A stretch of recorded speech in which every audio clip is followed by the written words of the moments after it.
from both, I would say, a foreign policy grand strategy perspective and from an economic policy perspective, the engagement policy has been beneficial for both US and China. Then if we're going to talk about the failure, like we mentioned earlier, that is engagement about changing China. It's engagement about making China more like us, politically, economically, because if that is the criteria, then yes, engagement has not succeeded. But on the other hand, to say that engagement has created nothing and failed miserably, that also ignores and neglects realities that have taken place since 1972.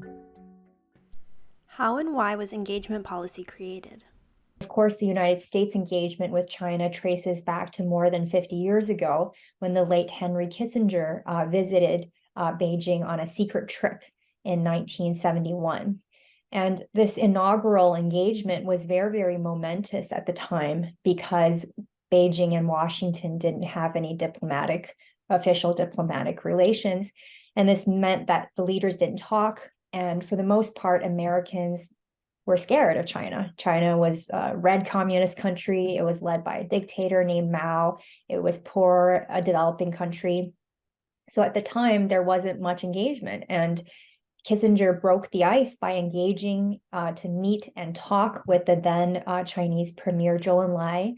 And he did so for strategic reasons. So there's always strategic reasons behind the idea of engagement. It's not that you just want to talk to the counterpart, but there's a strategic reason that he and Nixon saw a strategic benefit to such engagement.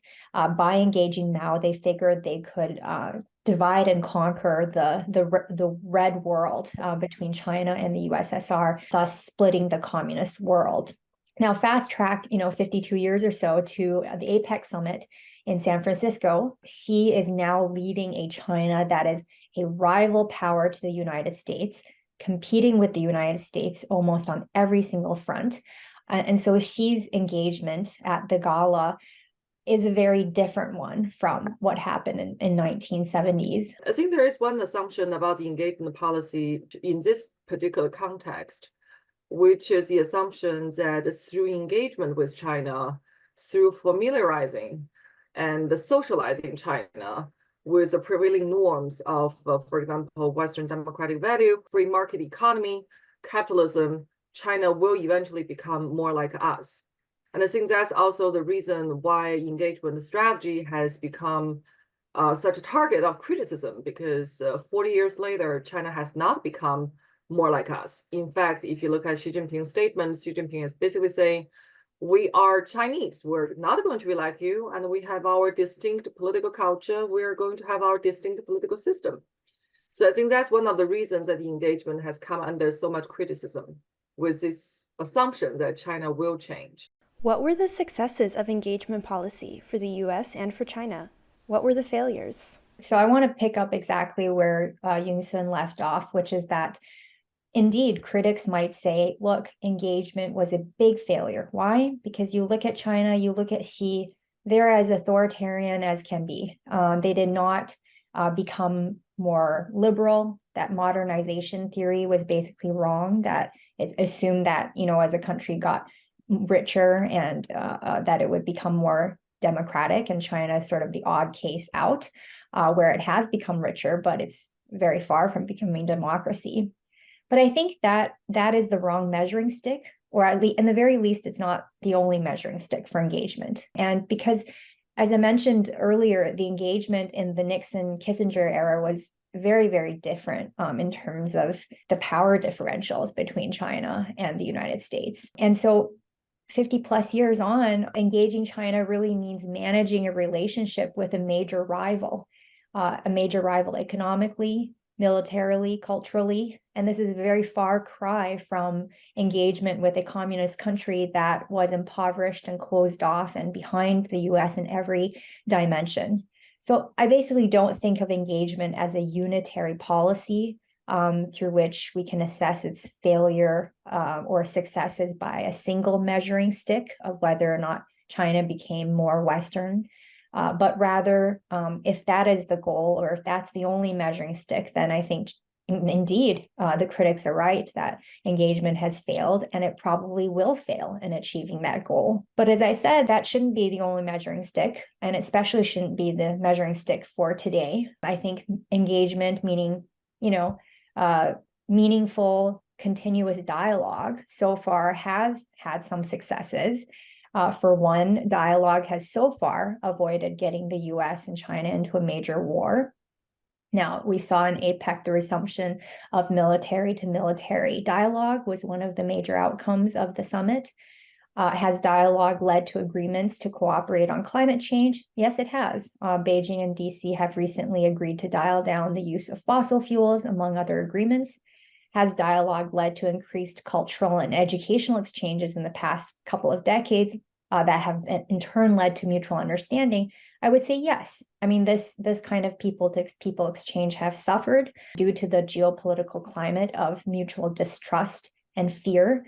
But I suspect this will turn around because Xi Jinping declared recently that China was ready to receive 50,000 Americans to study in China over the next 5 years. And if that promise holds true, then we should see a renewal of people-to-people exchange. I think for the engagement policy, I think people might want to recall where we started with this policy. The engagement with China back in 1972, it was not motivated by primarily not motivated by the desire to change China politically. It was motivated by the Cold War consideration, the Cold War competition between the United States and Soviet Union. And fast track into 1991, the Soviet did disintegrate. So one could say that in terms of the Great Strategic Triangle, this alignment strategy with China was indeed successful and produced the end of the Cold War. So that's one of the factors. And the other factor is that the engagement policy, if you look at the success or the failure, or let's talk about success first, for United States and for China, a big part of this is based on the fact that China does have the largest market in the world, with its 1.4 billion people. It's an extremely important market for any U.S. companies that want to compete successfully on a global market. So to have China open up to the world, it unleashed remarkable market and economic potential. It lifted millions of people out of poverty in China. And it also created tremendous business opportunities for U.S. companies, as well as for Chinese companies that has grown out of that reform and opening up era.